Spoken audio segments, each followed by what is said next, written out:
आज हम आपको भगवान शंकर की बड़ी ही अद्भुत कहानी सुनाने जा रही हूं। एक बार भगवान भोलेनाथ पृथ्वी लोक पर भ्रमण के लिए गए तो उन्होंने एक युवा को देखा। वह ईश्वर को दोष देता जा रहा था। वह अपने जीवन से निराश था, दुखी था। तब भगवान शंकर बौद्ध भिक्षु का रूप धारण करके उस युवा को असली दुख के बारे में ज्ञान देते हैं। तो चलिए इस कहानी के माध्यम से समझते हैं कि असली दुख क्या होता है। अगर आप यह कहानी सुन रहे हैं तो पूरा सुनिए। इस कथा को आधा अधूरा छोड़कर जाने की गलती मत करिएगा, क्योंकि इस पवित्र कथा को पूरा सुनने से मनचाहा फल की प्राप्ति होगी। इसलिए इस कथा को पूरा सुने। आप शिव भक्त हैं तो भोलेनाथ का अनादर ना करें। सुख और दुख एक ही सिक्के के दो पहलू हैं। ये बात तो आपने सुनी ही होगी।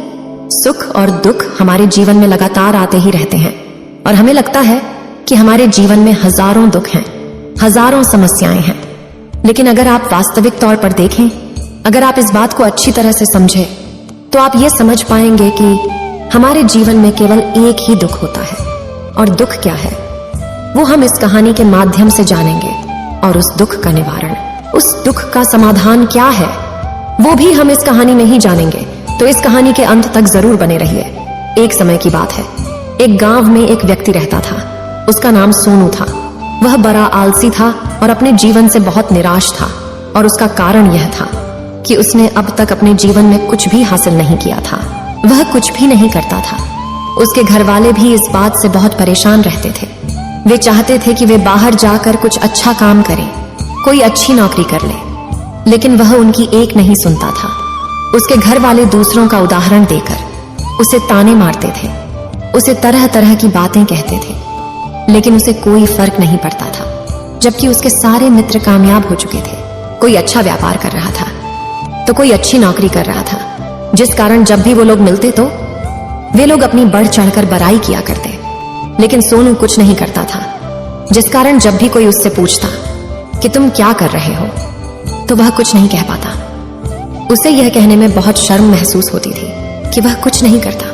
वो हमेशा सबसे केवल एक ही बात कहता था कि मैं कोशिश कर रहा हूं। लेकिन उसकी कोशिशों का कोई भी फल किसी को नजर नहीं आ रहा था।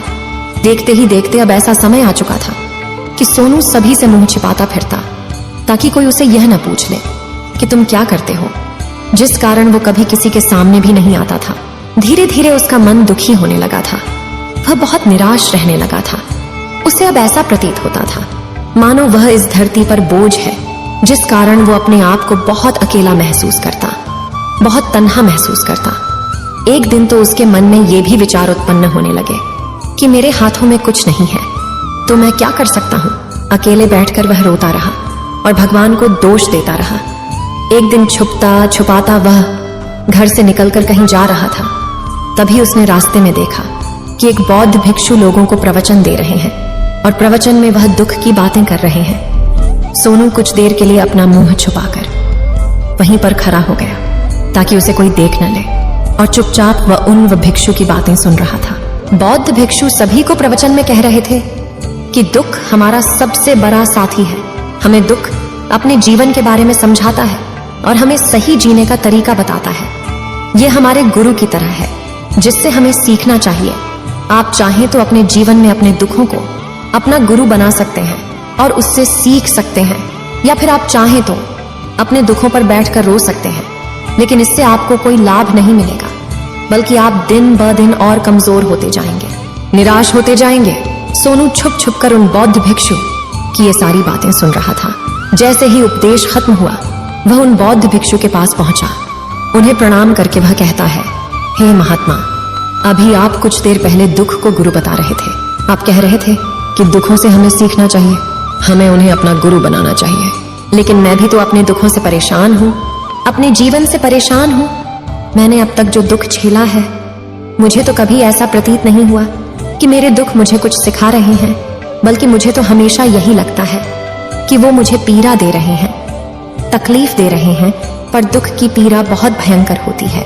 ऐसा लगता है अब इसके बाद हमारा जीवन समाप्त हो जाएगा, इसके बाद हमें कुछ नहीं मिलने वाला, और यहाँ तक कि हमें मृत्यु भी उसके सामने कम लगती है। जब लोग ताने मारते हैं, जब लोग ये कहते हैं कि तुम क्या कर रहे हो, तो मन को बहुत ठेस पहुंचती है और मैं उनसे कुछ नहीं कह पाता। सोनू की ये सारी बातें सुनकर वो बौद्ध भिक्षुक सोनू से कहते हैं, बेटा तुम्हें क्या दुख है और तुम दुख के बारे में ऐसी बातें क्यों कर रहे हो? सोनू ने अपने ऊपर बीती हुई सारी बातें उन बौद्ध भिक्षु को बता दी और कहने लगा, हे महात्मा, क्या आपके पास मेरे दुख का कोई समाधान है? सोनू की यह बात सुनकर वो बौद्ध भिक्षु मुस्कुराने लगे और सोनू से कहते हैं, बेटा जब तुम्हारे जीवन में कोई असली दुख आए तब तुम मेरे पास आना, मैं इसका समाधान तुम्हें अवश्य बताऊंगा। उन बौद्ध भिक्षु की यह बात सुनकर सोनू थोड़ा सा अचरज में पड़ गया। उसे यह समझ नहीं आ रहा था कि क्या उसने अब तक जो दुख झेला है वह असली दुख नहीं है। उसने जो अब तक पीड़ाएं सही हैं, जो ताने सहे हैं, जो तकलीफें उठाई हैं, क्या वह असली दुख नहीं है? आगे वह मन ही मन अपने आप से कहता है कि जब मुझे मेरे अपने नहीं समझ पाए तो ये बौद्ध भिक्षु मुझे क्या समझेंगे। इतना सोचकर वह वहां से चला गया। सभी लोगों के ताने सुन सुनकर सोनू बहुत थक चुका था, तो बहुत निराश हो चुका था, जिस कारण उसने निर्णय लिया कि वह अब कुछ करके दिखाएगा। उसने अपने पिता से थोड़ा सा रुपया लिया और उस रुपया से उसने एक व्यापार शुरू किया। उसके पिता बहुत खुश थे कि कम से कम मेरा बेटा कुछ करने का प्रयास तो कर रहा है, लेकिन उसे व्यापार में कोई सफलता नहीं मिल रही थी, जिस कारण वो बहुत ही हताश हो चुका था। वह बहुत निराश हो चुका था।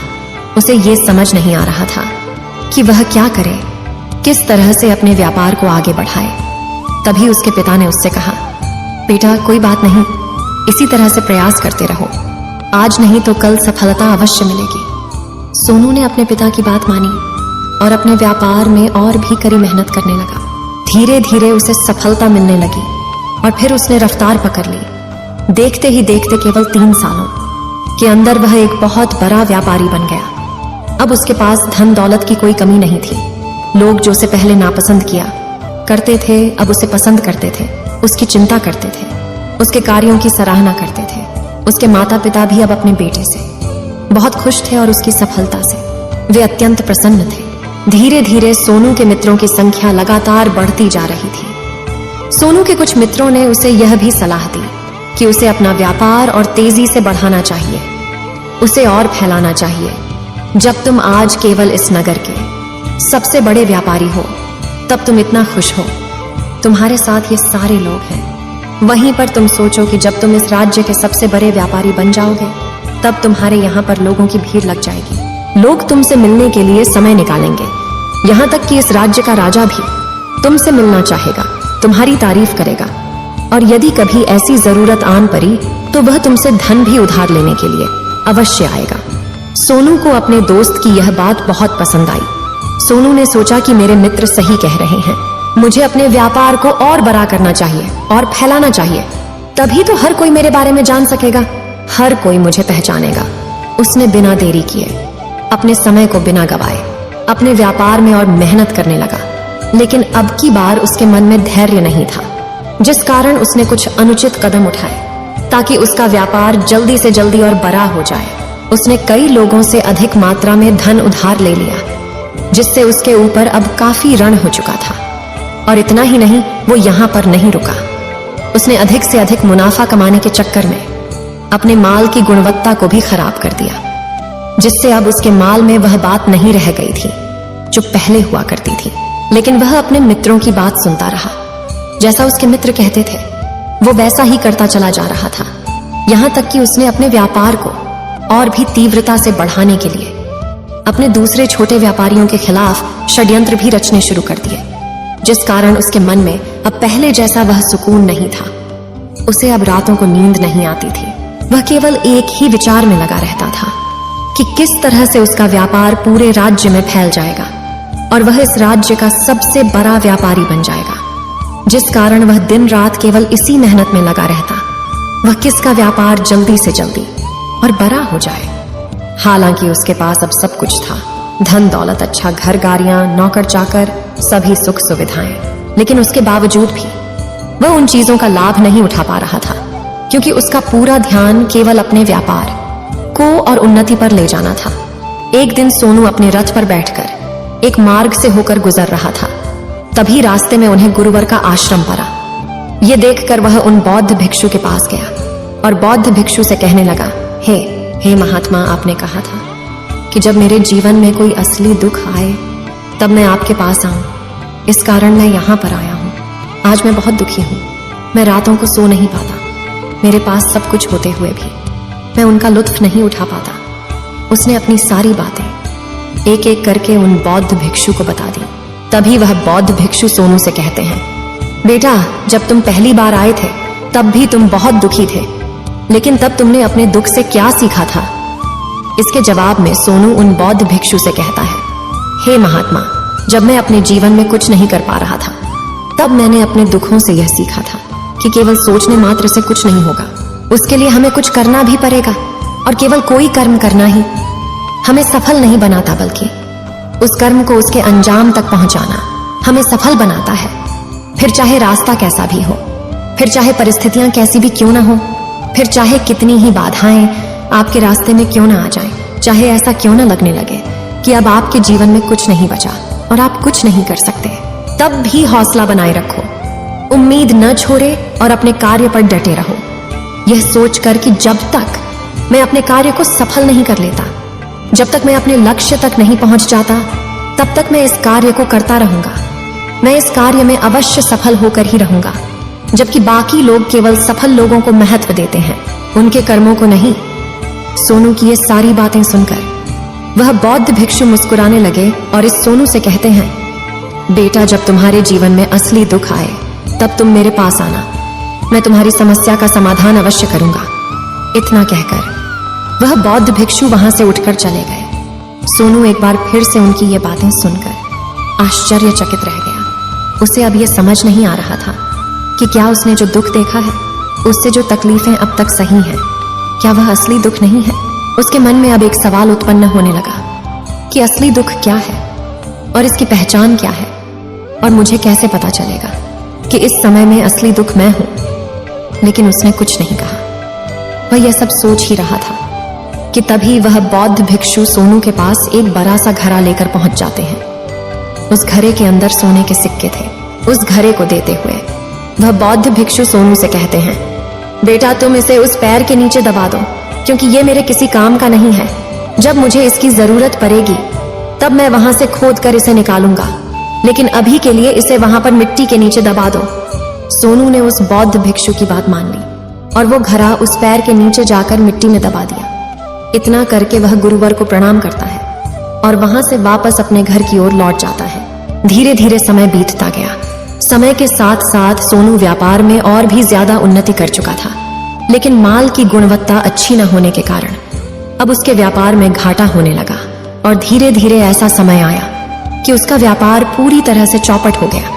अब उसके पास कुछ नहीं बचा था, बल्कि उसने जो कर्जे लिए थे वो कर्जे भी अब उसे चुकाने थे। लेकिन वह तो यह सोचकर निश्चिंत था कि उसने जो कुछ भी कर्जे लिए हैं वो कर्जे उसने अपने मित्रों से लिए हैं, जिस कारण वह उन्हें लौटाने में थोड़ी देर अवश्य कर सकता है।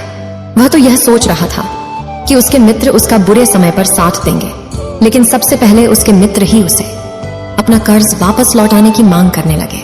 तब सोनू को एहसास हुआ कि कोई भी अपना नहीं है। उसने अपने मित्रों से उस कर्ज को लौटाने के लिए थोड़ी सी मोहलत मांगी, लेकिन सोनू के किसी भी मित्र ने उसे कर्ज लौटाने के लिए वह मोहलत नहीं दी, बल्कि वे लोग उसे जान से मारने की धमकी देने लगे। अपने मित्रों के मुंह से यह सब सुनकर सोनू बहुत ही आश्चर्यचकित रह गया। वह जो कुछ सोच रहा था सब कुछ उल्टा पड़ गया। जिस व्यापार के चलते उसके इतने मित्र बने थे, इतने शुभ चिंतक बने थे, वे सब उससे दूर जाने लगे थे। हर कोई उससे पीछा छुड़ाना चाहता था, कोई भी उसका साथ नहीं देना चाहता था। धीरे धीरे उसकी सारी संपत्ति नीलाम हो गई। अब उसके पास कुछ नहीं बचा था। वह सड़क पर आ चुका था। उसने हार मानकर अपने माता पिता से कहा, पिताजी, मेरी मदद कीजिए, मेरे ऊपर बहुत ऋण है, मुझे उसे लौटाना है, कृपा करके मुझे थोड़ा सा धन दे दीजिए। इस पर सोनू के पिता ने सोनू से कहा, बेटा, मेरे पास तो ले देकर बस यही एक छोटा सा घर है। अगर ये अभी मैं तुम्हें दे दूं, यदि मैं इसे भी बेच दूं, तो मैं और तुम्हारी माँ कहाँ रहेंगे? हमें भी दर दर की ठोकरें खानी पड़ेगी, हमें भी सड़कों पर भीख मांगनी पड़ेगी। ले देकर अब हमारे पास केवल यही संपत्ति बची है, इसलिए मैं तुमसे क्षमा मांगता हूं। अपने माता पिता के मुख से यह सुनकर सोनू चुपचाप वहां से चला गया और मन ही मन वह सोच रहा था कि अब मेरे पास कुछ नहीं बचा, जो था